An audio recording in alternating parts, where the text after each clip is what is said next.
Sally Ann here. I've been looking at my coursework today, and I have to read The Attainment of Peace from A Course in Miracles and read the chapter The Obstacles to Peace.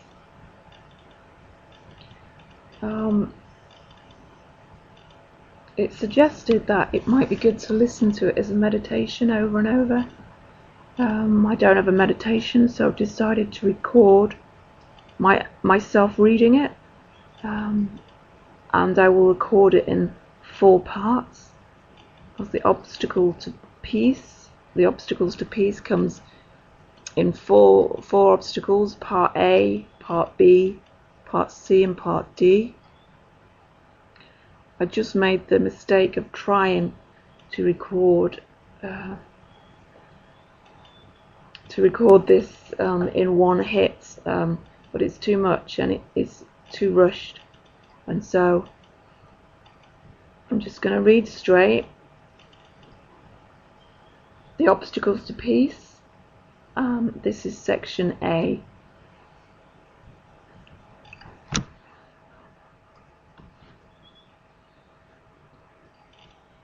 As peace extends from deep inside yourself to embrace all the sonship and give it rest, it will encounter many obstacles.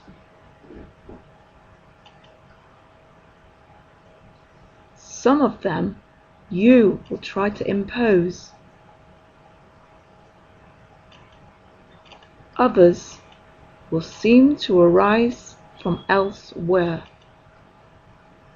from your brothers, and from various aspects of the world outside.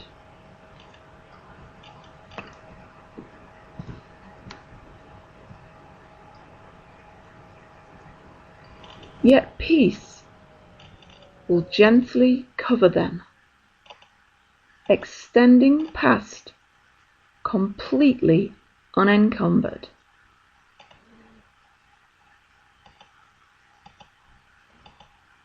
The extension of the Holy Spirit's purpose from your relationship to others to bring them gently in is the way in which He will bring means and goal in line.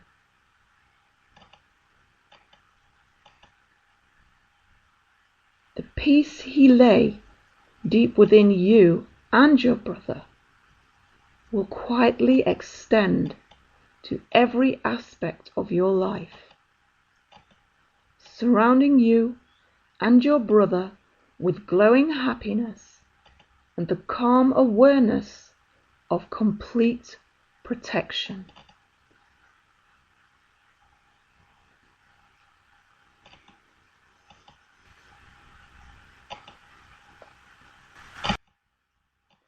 And you will carry its message of love and safety and freedom to everyone who draws nigh unto your temple, where healing waits for him.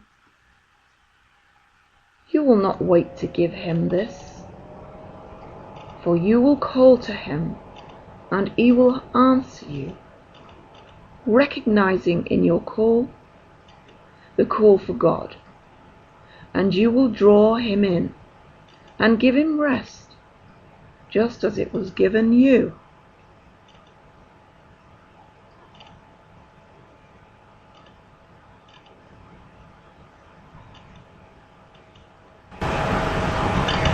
All this will you do, yet the peace that already lies deeply within must first expand and flow across the obstacles that you placed before it. This will you do, for nothing undertaken with the Holy Spirit remains unfinished. You can indeed be sure of nothing you see outside you, but of this you can be sure: the Holy Spirit asks that you offer him a resting place where you will rest in him. He answered you and entered your relationship. Would you not now return his graciousness and enter into a relationship with him?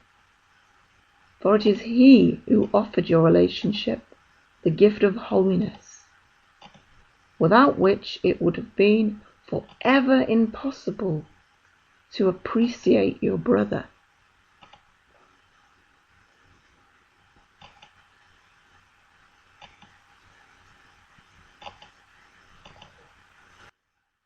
The gratitude you owe to him, he asks, but that you receive for him.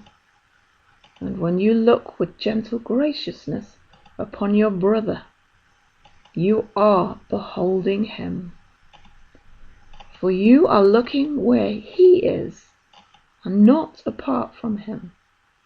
You cannot see the Holy Spirit, but you can see your brothers truly. And the light in them will show you all that you need to see. When the peace in you has been extended to encompass everyone, the Holy Spirit's function here will be accomplished. What need is there for seeing then? When God has taken the last step himself, the Holy Spirit will gather all the thanks and gratitude that you have offered him and lay them gently before his Creator in the name of his most holy Son.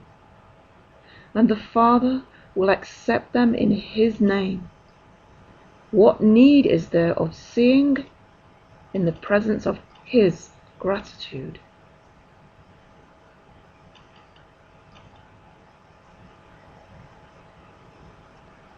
A. The first obstacle, the desire to get rid of it.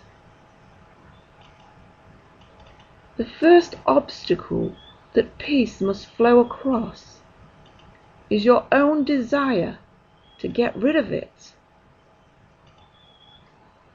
for it cannot extend unless you keep it.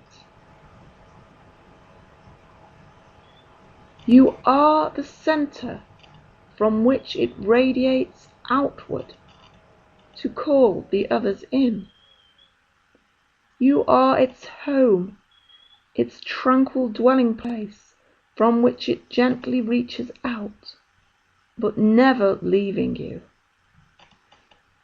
If you would make it homeless, how can it abide within the Son of God?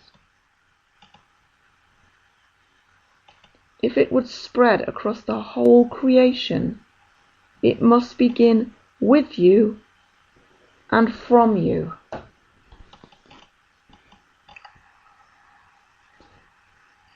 It must begin with you and from you.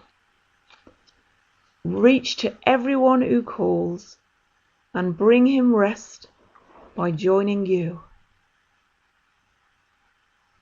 Why would you want peace homeless? What do you think that it must dispossess to dwell with you?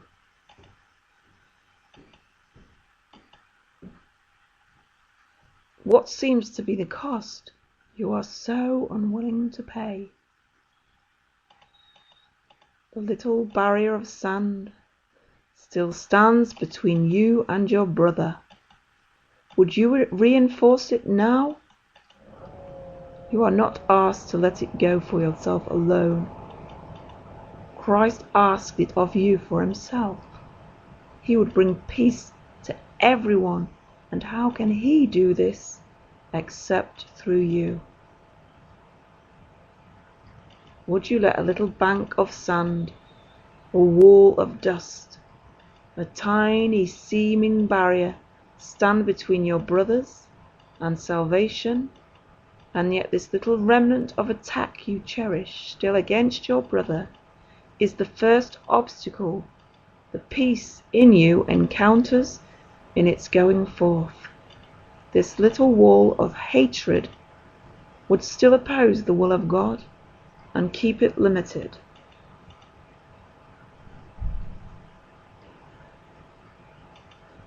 The Holy Spirit's purpose rests in peace within you. Yet you are still unwilling to let it join you wholly. You still oppose the will of God, just by a little. And that little is a limit you would place upon the whole. God's will is one, not many. It has no opposition, for there is none beside it. What you would still contain behind your little barrier and keep separate from your brother seems mightier than the universe, for it would hold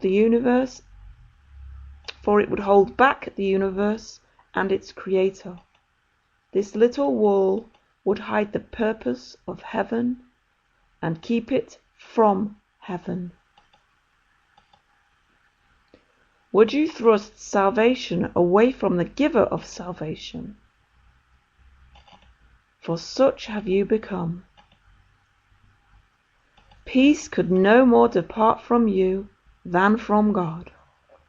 Fear not this little obstacle. It cannot contain the will of God. Peace will flow across it and join you without hindrance. Peace will flow across it and join you without hindrance. Salvation cannot be withheld from you. It is your purpose. You cannot choose apart from this. You have no purpose apart from your brother, nor apart from the one you ask the Holy Spirit to share with you. The little wall will fall away so quietly beneath the wings of peace. The little wall will fall away so quietly beneath the wings of peace. For peace will send its messengers from you to all the world, and barriers will fall away before their coming as easily as those that you interpose will be surmounted. To overcome the world is no more difficult than to surmount your little wall. For in the miracle of your holy relationship, without this barrier is every miracle contained. There is no order of difficulty in miracles, for they are all the same. Each is a gentle winning over from the appeal of guilt to the appeal of love. How can this fail to be accomplished wherever it is undertaken? Guilt can raise no real barriers against it, and all that seems to stand between you and your brother must fall away because of the appeal you answered. From you who answered, he who answered you would call. His home is in your holy relationship. Do not attempt to stand between him and his holy purpose, for it is yours. But let him quietly extend the miracle of your relationship to everyone contained in it as it was given.